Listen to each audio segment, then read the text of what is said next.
Welcome to the Guntersville Grassroots podcast presented by Rec Lending. If you're in the market for a boat, or if you bought one a couple of years ago and your interest rate's too high, you might want to check with those guys. Sometimes they've got some pretty good deals on refis. That's Rec Lending, reclending.com, and be sure and tell them that Pat and Trey sent you. Here we are. I don't know, it's the week before Memorial Day. I missed a week last week. My real job, or jobs, multiple things going on. I just didn't have time to do it. Just didn't. And come to find out, neither did Trey. So, Trey, you've been a busy man. I have been. I've been a busy man the last 2 or 3 weeks, and I am very happy to say that I might have a little bit of off time here. I say off time, at least I'm home. I won't say off time, but I'm not away from the house and got 5 million different things going on. So, Have I'm you glad to missed be the back. travel this year? Have you missed that part of it at all? The traveling, Yeah. not at all. Not one single bit. I have not missed. The only thing that I've missed is just the competitive side Right. of the opens, the travel and the stress of all that, and the point. I haven't missed hard. That's it. The two things I've missed is the competitive side of it, and then I've met a lot of really good people out there fishing, and I miss getting to see those guys. Yeah. Once a month. Hey, at getting to $4 hang a out gallon, you're glad you're not running the roads every day now, aren't Well, you? exactly. I mean, that's like my best friend lives in New York, but now that I'm not spending $1 million a year on gas, I can just fly to his house and be there in one day in 3 hours versus driving 20. Yeah. Have you been up there fishing I have this year? not. I'm going. Yeah. I think I'm going in August, end of July, August. So I'm going to go up there at some point, fish, but I have not been yet. Yeah. So I haven't really been fishing. I went brim fishing 2 weeks ago for 3 hours one afternoon. That was Mother's Day weekend, I think. Yeah. And since then, I have done nothing but work, which is way overrated. That's just kind of the way it fell. So, my understanding, you have been a little bit, right? So, tell us what you saw going on. Yeah, I've been a little bit. I actually went yesterday for a little while, for about 6 hours, and, man, they're biting out there. It was pretty good. There's a lot of different things going on. There's a lot of brim beds still. There's fish out deep. There's still some fish spawning. I'm gonna be honest with you, I didn't get out there early enough to know if there's still some kind of shad spawn going on because I was not wanting to get up at 4 in the morning, but there's a lot of different things going on, and the fish are biting. And for one time in my life over the last 4 years, I went yesterday, and I did not seem to get bothered by boat traffic. There really wasn't that many boats out there yesterday. Got hot. It's nice out there. It was hot. It was real hot out there, but if you could stand the heat, they were biting. So. Yeah. So you were actually doing one of the giveaway trips that where GTO raised money for the Stock the Lake thing, right? I was. We went, and for that, he had won the trip with me, and we had a great time. Caught a lot of fish. Like I said, had a great time. He's a super nice guy, and I love being able to help do things like that. It was for a good cause. I think anytime me and you've got in trouble for this conversation, exactly a little bit, but I think it was for a great cause. So we had a great time. Caught a lot of fish, and I enjoy getting to do stuff like that. Yeah. Well, thanks to you for that. Thanks to Paul and GTO and company for everything they've done to help raise that money. And there are differences of opinion on that, which people will probably they're about as likely to agree on that as they are anything political. So that's just not going to happen. So everybody just has to agree to disagree and get along. There are parties out there. There are fish going to be released this week. It's my understanding, possibly on Friday, that are coming from that money. And then the Foodland tournament's this weekend, and I know they do some stuff with that as well, but a large portion of the fish that are coming from the money that My Lake Guntersville Wet Foundation, GTO donated themselves and that GTO raised using their fundraisers, among some other funds, those fish are being released in certain areas with care, I guess you could say. Lonnie Cochran helped with that last year. He's out at an open right now. If he's back on Friday, he's going to be doing some of that. If he's not, he's got somebody that's going to sit in for him. But like they're picking areas where there's already good heavy vegetation and letting them go where their chance of survival is better. And I believe these are I forget what kind of the F1s or Floridas, or I can't remember exactly what that means, but they're some of the fast growing ones anyway. So if it helps, it helps. If it doesn't help, what's it hurt? So Absolutely. It can't hurt. That's always my thing. so so you said most of your fish you caught yesterday were what, 4 to 6 foot of water kind of stuff, just looking for brim Yeah. beds or Yeah, 4 to 6. We look for some brim beds, and then anywhere in that 6 foot and less grass, we just seem to be getting a lot of bites. And I hadn't been out there just a whole lot, and he was having a great time, and we didn't go long without getting a bite. So, um, with that being said, we just kinda stuck with that all day. We looked a little out deep, but, we just kinda stuck to that 4 to 6 foot of grass and threw a dinger around and a crawl bait and any kind of soft plastic, just throwing it through the grass. And like I said, we probably caught, I don't know, I know we at least caught 20. I would probably say over 30, to be honest with you. yeah. What kind of water temp did you see? Did you happen to notice? Yeah, I seen like anywhere from 79 to 82. So it has really Um, jumped back up with these it warm days. it jumped back up. It kind of surprised me, because we haven't been able to know what the weather's going to do, if it's really hot or if it's going to get cold again, and because we had that little cool front, I'll say, and then so I thought it would be lower than that, but it was up there. It was 79 to 82, depending on where you were at. Okay. That's warm enough to almost swim and not freeze to death. So it's a good thing with Memorial Day weekend coming up, and it's going to rain probably all weekend. So uh, I'm guessing you're going to try to practice a little for the Foodland, or are you uh, riding your partner's coattails on that one? I think I'm gonna try to get out there if I can. If I got a little time away from work, either Thursday or Friday, I'm gonna try to go. I went yesterday and got to look around a little bit, but I would like to get out there at least one more day and just kind of get the feel for it, because I've been fishing a lot, but I haven't been fishing a lot at Guntersville. So, um, I want to get out there and get the feel for it, because those three fish tournaments are hard to win. You You need a got to big one. really be on your A game, and honestly get a little bit lucky too in a three fish derby. You've got to have a 7 or 8 pounder to win those most of the time. Yeah, yeah, I would agree. So today we're not just going to me and you talk. We're going to have somebody on I've never had on before. Just a few days ago, I was sitting there thinking about what I needed to do for a podcast, and I'm like, well, who could we get? So I thought, well, I've never had Alex Davis on here. Is this our fifth year? I think it's our fifth year. Uh, and we're up to 9 listeners. I met the 9th listener not long ago, by the way. He caught one of my, who was it? I think it was the guy that caught one of the tags. I don't remember. He goes, yeah, I'm your 9th listener. So we started laughing. That was his joke from listening to that. So, but anyway, going back to, Alex, I've never had him on. I'm not sure how. I try to bounce around between different guides and whoever we can get to provide some good information. So we're going to see if we can't get Alex on here and see what he's got to say about fishing on Guntersville. We've got Alex Davis on here with us. Alex, formerly known as the Spinnerbait Kid. Are you still a Spinnerbait Kid? I still am. I still go by it. That's still my guide service name. So it's one. I don't think I'm ever going to lose it. It's my email address, everything. So I kind of stuck to it. I'm married to it. Okay. I remember when you showed up a long time ago, and he was the Spinnerbait Kid. And I thought, well, that fit pretty good. You were young, and but man, you kind of like the rest of us. You're not quite as young as you used to be. So, but Yeah, no, I think I am until you get out of the shower and it's like, oh, my back.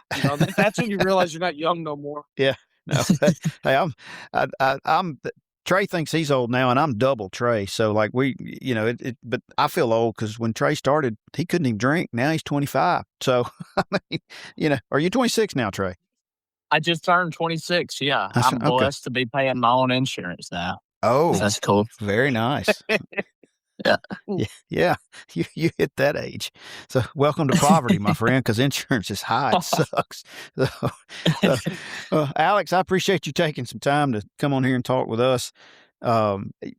We'll jump into something that you and I were talking about off the air a minute ago before we get into the fishing. You made a video the other day talking about Tuesday nighters, Thursday nighters, Friday night, whatever. And it was something that's kind of been on my mind for a long time too. Particularly running a website that has information on Guntersville tournaments, and you just look and you're like, man, it's just not what there used to be. So just start out with a little bit about what you were saying the other day. So what I was talking about the other day is just, I was just kind of comparing like what's happened Because I remember when I first moved here, I was like 20. I was 18. And the time I actually like figured out there was Tuesday nighters, I was probably 20, 21. And I wasn't guiding at the time. I was working at a grocery store, and it was really and the reason I brought it up is because of this. Is it was fun. Me and my dad got to fish them, and I remember they used to do shotgun starts, which I'm glad they don't do that anymore. For That's sure. not really the safest thing in the world. But there used to be like 47, 50, 39. It was always a really I big was in a bunch crowd. of them. Yeah, bunch of boats. I remember I remember when I first started fishing them, Kevin Stubblefield won 7 in a row, him and Scotty. That is And we not come in surprising. second. And I was like, I just can't beat this guy. Like, I mean, this guy is so good. But he worked a day job. I mean, he would go fish on the weekends, work a day job. I think he worked in the city of Guntersville. Mhm. And most of the guys there that we fished against at the time, it was guys swinging hammers, it was just working dudes that wanted to fish a Tuesday night tournament. And I then started guiding. And when I started guiding, I was politely asked not to fish anymore. And it was not no hard feelings with me. I was guiding. I was actually starting to make a living fishing. So I was like, oh, I was like, at the time, I actually probably was a little mad.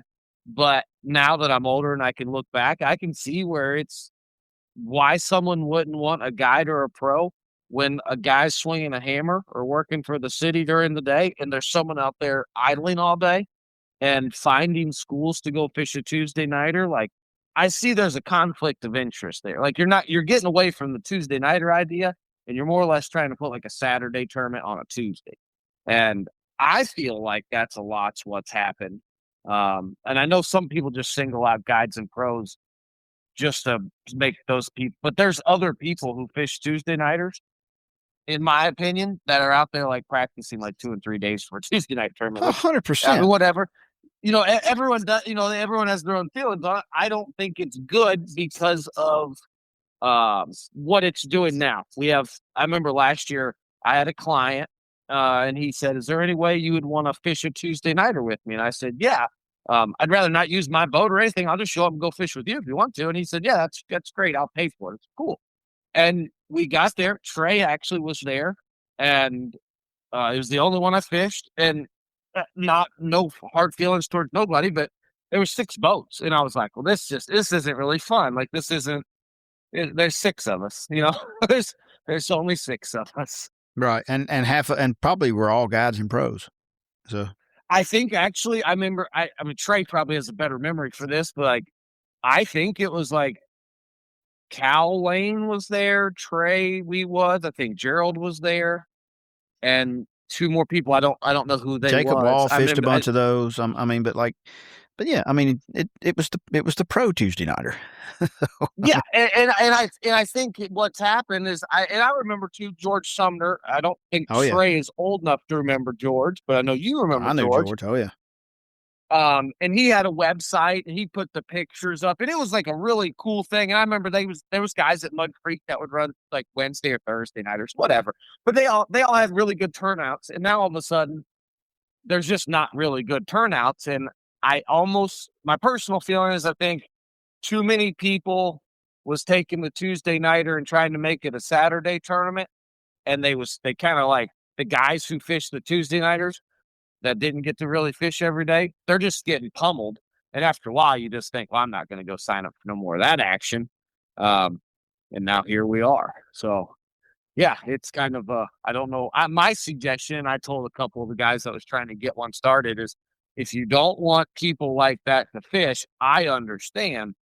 Make one that says if you're going to fish the Wednesday night tournament, you can't be on the lake Monday, Tuesday, or Wednesday, because most of the guys who work every day aren't going fishing Monday, Tuesday, or Wednesday. Right. You're not saying no guides. I'm just saying you can't fish before you come. So pick your I'm not saying I'm not saying a pro can't fish. I'm not saying a guide can't fish. You just can't fish Monday, Tuesday, or Wednesday. So it'll almost eliminate the problem without trying to ever call someone out or whatever you want to call that. I agree 100% with everything you said. I do think scope plays a factor in that in some instances, but there's a Cooper Lively kid's having a Tuesday nighter, and he's replacing the one that Jake Bice was putting on last year, and he did a good job of what he did. But it was the pro series basically, right? And those guys would, and Trey included, but he and I were talking about that beforehand, would go out on Tuesday and look for fish to win a Tuesday nighter. Trey admitted it. That's what they were all out there doing it. Oh no, I've done it, and I do it for that one. Now I will say, growing up, I fished a bunch of them and never did that. But the ones that I did that for when Jake was putting them on, they were $120 a boat. We never had many boats. It was 6 to 12 boats, and it was basically winner take all. So you win that one, and you take home $1,500. Oh yeah, you can win some money. But yeah, I've seen the same thing over the years. I've done the same thing over the years. I can't act like I haven't. So I completely get it. I think I've been booted from several of them because of that. But I understand now. Now that I've retired, I've got a different aspect on it. I would have kicked me out too, so it's okay. But the average guy that's working wants to spend $20 a man or whatever and go fish for 3 or 4 hours. And if they win $150, great. If they don't, they lost $20.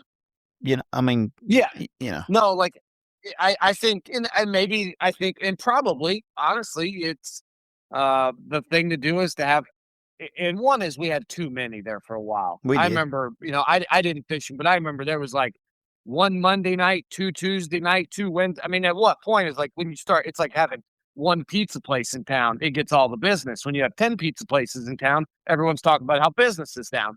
That's one issue there. But I maybe, and I see there is probably an open slot for having a pro Tuesday night tournament and then having a regular Tuesday night or $25 entry fee. In that way, if Tucker Smith, if he's not at the Elite Series and he's home, or Dylan Nutt's not, somewhere traveling, fishing a big tournament, they can jump in them and then it's fine. But I can tell you, your normal roofer guy who's swinging a hammer all day, he don't want to get beat because he's working and not fishing. No, and nothing against those other guys. They love to fish. That's what they want to do. However, average guy, whether he's swinging a hammer or sitting behind a desk or doing whatever, wants to go fishing a few hours in the afternoon and has to work every day. There's probably 20 times more people that are out there fishing all the time now than there was 10 or 15 years ago, like we're talking about when George and those guys were running that stuff out of Browns Creek. It's just, don't hate the player, hate the game. But it's not the young guys' fault. But there's a hell of a lot more of those young guys out there. So no, it's not. I don't mind at all if those guys want to fish. But there definitely has to be something, because I see what it does to the overall numbers.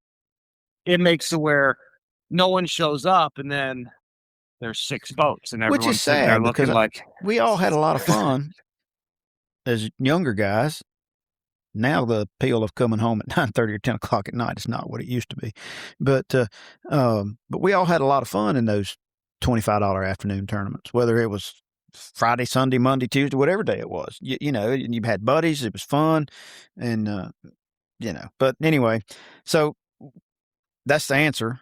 It's just if it'll ever happen. I don't know. And, the liability world's changed too, which scares people away from some things. But, there's a guy having one on Saturday afternoons. I think it's from 2 to 6:30.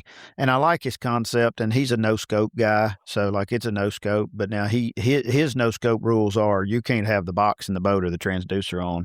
So, I'm not particularly a scoper, but I have it, and I'm not taking all my crap apart to go fish it. Yeah. I understand what he's doing, and I don't blame him, but it keeps me from going to throw $20 in a big fish tournament because I'm not taking my boat apart to do it, So I don't know. So off of that, Alex, I imagine you've been fishing Guntersville a little bit. Tell us what you see going on out there right now. So this week I'm actually at Lake for the NPFL. Oh, but last week. Okay, so I'm going to say 12 days ago, not last Friday before. It was the best day I had all year. I think I had 2 guide trips. So I had 2-day or 8-hour, 4-hour.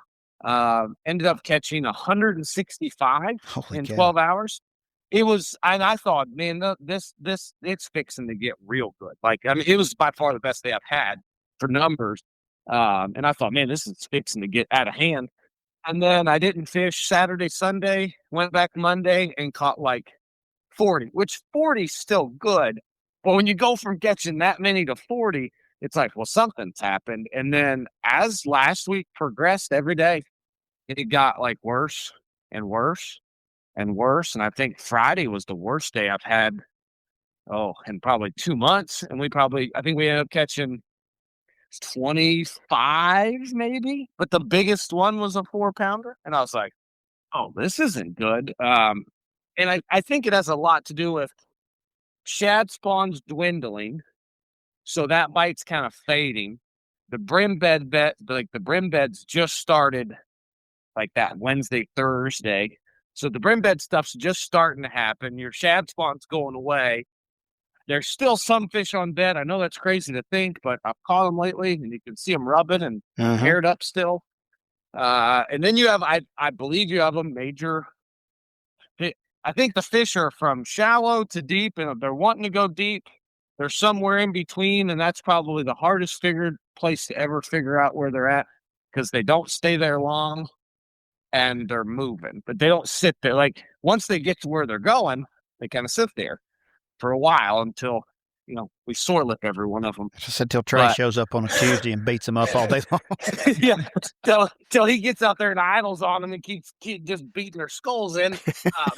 While they're getting there, like I've caught them in some of the weirdest places, and it's happened like 2 or 3 days in a row, and you won't catch another one there for like 3 years.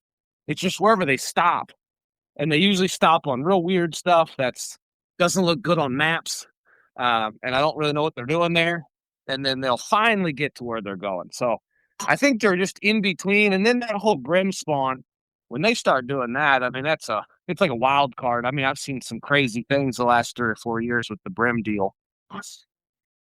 Yeah, Trey was talking about that before we brought you in. Yeah, he had been yesterday, and on the GTO giveaway trip, where they did the fundraising thing for the stocking, and he had carried a guy out, and that's what they did. And he said they caught quite a few, but on deeper brim beds, throwing plastics and such around. But so this weekend's Foodland tournament, you're at the NPFL. I forgot about that being at Lay. When does that start tomorrow? Are you off today? Is that Yeah, had off today. Rig tackle all morning. Took a lot of stuff out of my boat. My boat, I think, is about 80 pounds lighter now, so that's good. It'll run a little faster. So you figured out what you don't need.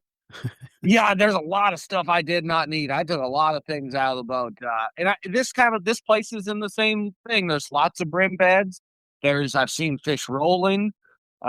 There's fish offshore in brush. Then when the current starts rolling in the afternoon, you can catch them deep. I think it's like one of the funnest times to fish, and I like it for Guntersville because a couple weeks ago the weights was stupid. I remember they had it. I think Trey won that one. Didn't you, Trey, win that one like 3 weeks ago? Yeah, casting and catching. Mm-hmm. Yeah. And then those weights was insane. And then last weekend, actually one of my clients fished a tournament, and he did real well with 20 pounds. And I like when I see 20 win, 21 win, 22 win, because it's like a level playing field for everybody. You can kind of do whatever you want to.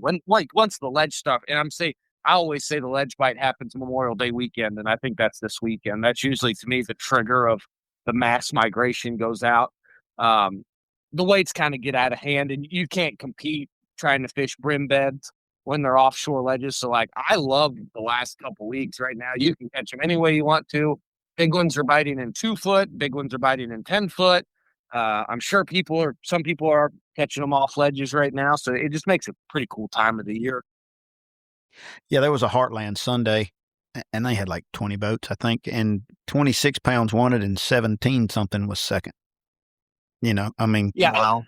And does whoever had 27 probably just landed on a place that just had a big school of it. Yeah, it was Brad Abelman. He's gotten pretty common at doing that. I've seen his name on a lot of things. I don't know him personally, but I've seen his name on a lot of big weights in the last few years. So, but with that Foodland being this weekend, and things changing, do you feel like that tournament will be one deep, or do you think you could still? I mean, it's 3 fish, so you think you could still win that in the grass? The only problem that I see, and I'm sure Trey he's caught more ledge fish than I have the last few years. Is the ledge fishing? It seems like you really top out at like 16 pounds, 17, like 16 and a half. It's hard to catch over 6 pounders ledge fishing. It does happen. I'm not going to say it doesn't happen, but like 4 3/4 to 5 1/4, that's kind of like a big one for ledge fishing. Like you can catch 25 pounds. I don't think have a 5.5 pounder. They're all the same. They're like twins. The grasses, just historically speaking, that's where great big ones live. The problem is there's not many of those versus the numbers of bigger ones that's out of ledges. So if you could catch 3 of those big brim bedders, like the ones beating the brim off brim beds, that's how you could really win. But 20 people can do it, and 19 people aren't going to succeed at it. Yeah, it'll be interesting to see. I am not fishing it. I don't hardly ever fish that tournament. I'm not a Memorial Day weekend fan of, going fishing in the middle of 200 boats and 350,000 jet skis and pleasure boaters. I go join the jet skis and pleasure boaters on that weekend. It's just a family weekend, but and I'm about retired from tournament fishing anyway. I said I spend too much time working to stay competitive anymore, and not those Tuesdays and Thursday nighters we used to fish really did help in the long run come Saturday in a tournament, just because you'd been out there. But I say I've gotten old, and the thought of coming home at 9:30 at night and getting up and going to work the next morning is just not as appealing as it used to be. So it's just not. I mean, if I didn't have to get up, it'd be different. So, so you're down there at Lay. There's nothing but like shoreline grass down there. I mean, it's Coosa River, right? So, I mean, you're not finding any hydrilla on Lay Lake, I don't guess. No, I have. I'm not going to say I hated Coosa River, because that hate's a strong word, but I definitely disliked it because now I know what people go through when they come to Guntersville, and you give them the tip of go fish grass. And that's what I feel like here when someone's like, all you got to do is just go down the bank grass. I'm like, yeah, you do realize it grows the whole bank on the whole river, correct? Like it's absolutely everywhere. Yeah. How do you pick one? Yeah, no, you fish from what I've realized right now is I fish for hundreds and hundreds and hundreds of yards with no bites. And then all of a sudden I might catch 2 real quick, and there's no rhyme or reason to those 2. And then I just keep going for hundreds and hundreds of hundreds more yards. So it should be a fun tournament of covering a whole lot of water next couple days. Well, kind of sounds like what the hydrilla flipping used to be on Guntersville, except you'd probably catch more than 2, and they'd probably be 5 pounds a piece when you did it. So it really does remind me of getting on the river channel when it used to be from like Star Point all the way matted past I don't know, Jones's Cove. Yeah, I mean, like, yeah, till it ends. and you just kept going forever. But it seemed like there was a lot more fish there than there is here. But Guntersville's also the best lake in the country, so that's probably why. Yeah, that definitely doesn't help. So if somebody, I'm going to have to start winding it up just because I try to keep things without getting too long. We could sit here and talk fishing and wildcats the rest of the day, particularly if you get Trey going over here. But if somebody wants to get in touch with Alex Davis to take a guide trip, what's the best way to reach you? You can get me at spinnerbaitkid.com. I've had that for 20 some years. I got Facebook, Instagram's Alex Davis Fishing, so people can get a hold of me there. All my contact info, phone number, emails on my website, so if someone can get it, contact me there. And this is about the best I think I've ever seen gun. The last 2 years, the best I've seen it in 20 years. I don't think we have the big ones that we used to have. Like you don't hear about 9s getting caught much anymore, but there's a ridiculous amount of 2.5 to 5 pound fish in the lake right now, which is really good for everybody. It seems like everyone that comes has really fun, even if guide trips, no guide trips, just people coming for fun. Everyone seems to catch a lot of fish now. Oh yeah. It's definitely, we've definitely got a healthy population going right now. And that's when the people are like, well, why do you want to stock? And I'm like, they're wanting to add the genetics to try to get the big ones back. Does it help? I don't know. I'm not qualified to answer that. Does it hurt? I'm pretty sure it doesn't hurt. So, I don't know what your opinion is on that. And, everybody's kind of got one.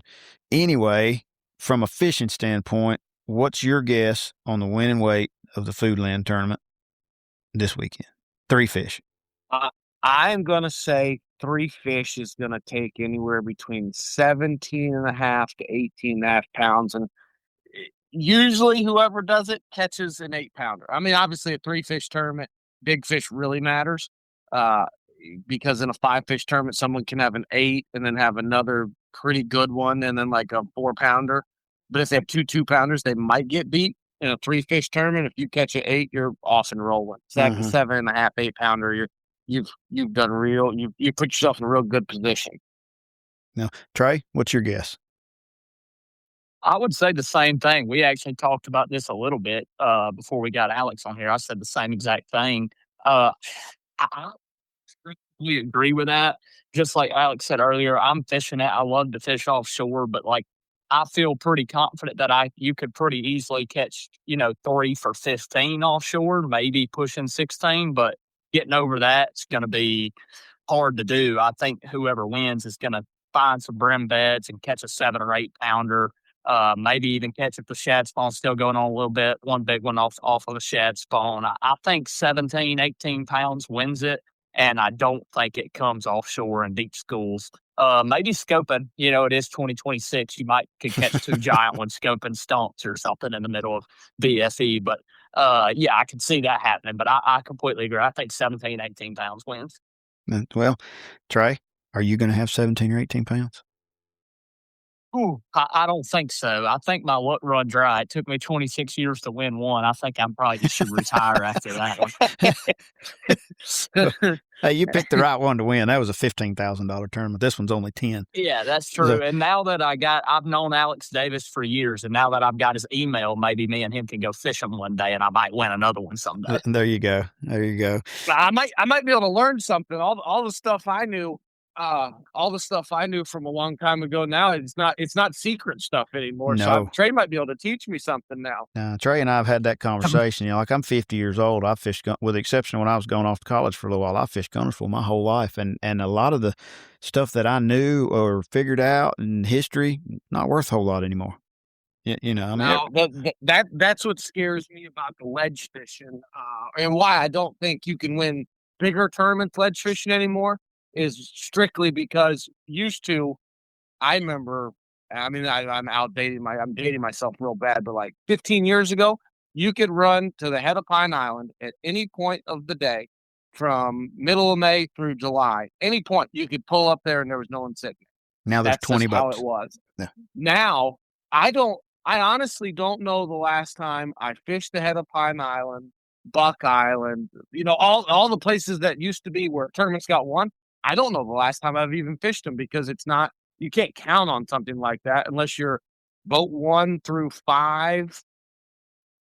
You can get there first, but in 2026, just because you get there first doesn't mean you're the only one that's going to fish it at blast off. What you saying, man? Somebody might pull up on somebody? I mean, come on. I mean, that started way before 2026. All right, I think about COVID, it all went downhill for sure. Actually, I blame that on the Alabama rig. It became okay for everybody to sit beside each other and throw the Alabama rig at a bridge when that came out. And it really went downhill after that. That's my theory. So I said the day that started was the day Randy Haynes and Jason Lambert did that at Kentucky Lake, where they got side by side. Yep. I said that's the day. That was the day that all of a sudden I'm not gonna say it made it right, but it just seemed like after that it was now ledge fishing is bumper boat fishing. Yeah, and that's I tell my wife, I go fishing to get away from people. If somebody pulls up where I'm at, I'm just going somewhere else. Like I just, I don't want to deal with it. So, well, Alex, good luck down there, man. I'd like to see you win one of those on the old school fishing tournament. You're probably the young guy in the retiree NPFL, or one of the younger guys down there. Gosh, I'm like a little baby. I'm like the child of the bunch over here. So it's very, very refreshing. To just not have to worry about a lot of the things that I had to worry about the last 3 or 4 years. It's been very nice. I feel for Trey this weekend. All I'm going to tell Trey is Godspeed this weekend and don't get into a fight with anybody. That's very solid advice for Memorial Day weekend. Yep. Well, Alex, I certainly appreciate you, man, taking a few minutes on short notice to come on. Good luck down there. And we'll be turning a little bit of that on tomorrow and watching some no-scope fishing on the TV. That was informational. I forgot he was at Lay Lake. So when I was texting with him yesterday, he just said that, yeah, man, I got tomorrow free. So it was just lucky timing, I guess. So anyway, I always appreciate it when somebody comes on and shares a little information. Alex has been guiding on gunners for a long time, and he knows how to catch them. Trey and I talked about that. He's like, hey, that dude's, He does. He's a good guy, been around, kind of stays in his lane, does his thing. So, tournament wise, hard to believe it's almost June and things are kind of winding down around here. You still got a few of the little wildcats that have sprung up and a couple of the little trails. June the 7th, I think's the date. Mike Carter has, it's June the 7th, out of Goose Pond, a bull shad lures only tournament. No pros, no guides, no scope. Guess what, Trey? You qualify for that. I do qualify for that. Yeah. I don't know if I qualify for being able to afford to buy one of them baits. I might have to borrow one from somebody. But it's only a $65 bill. Come on, you got baits more expensive than that in that tackle box. Yeah, you're right. I could do that. That sounds like a fun tournament. I did not know that actually until you just said that. That's a pretty cool deal. He put a thing out the other day. So I think Mike Buca that owns, that created the bullshit. I think he's going to be here. So I don't know what they're, I don't know if there'll be any giveaways or anything like that. But yeah, that's on Sunday. And I forget what it was following, and I should have had that pulled up in front of me. If I had a website, I could go look at the dates on tournaments. Wouldn't that be something? So, yeah, that's right. But that one is June the 7th, and the entry may have been $100. I don't know. I'll have all that information is available on the website. But I thought it was a pretty cool deal. I'll probably play in that one just because I helped him put it together. Kind of helped him. We were bouncing ideas off each other when he started talking about doing it, and so I'll probably go help him out on that. And it's a 3-fish limit. But that's a pretty fun bite if it's on that day. And if you throw that thing all day long, you'll catch fish on them, and they will catch some big ones. So. Oh, for sure. So anyway, well, Trey, you better put a seatbelt on so you get thrown out by the boat wakes this weekend. But Lord have mercy. I'm going to say it because I said it the last time. If you win this weekend, you're coming back on next week and spill the beans. If I win this weekend, we're going to have to do a podcast. You're going to have to tell me that, which now I retired and I don't hardly fish anymore at all. But the little bit that I do, we're going to have to do a podcast. You're going to have to tell me that every time. That's right. That's right. That will be a required. If it works this time, if it works this time, it will be a requirement. So our 8 listeners will be happy because there'll be podcasts coming out every day. Every time before he goes somewhere, it doesn't matter. Fishing. It doesn't matter what lake it's on. So, all right. Well, man, thanks for joining me again today. And of course, thanks to Alex Davis. If y'all looking for a guide, give him a shout. Till next time, enjoy the floating grass.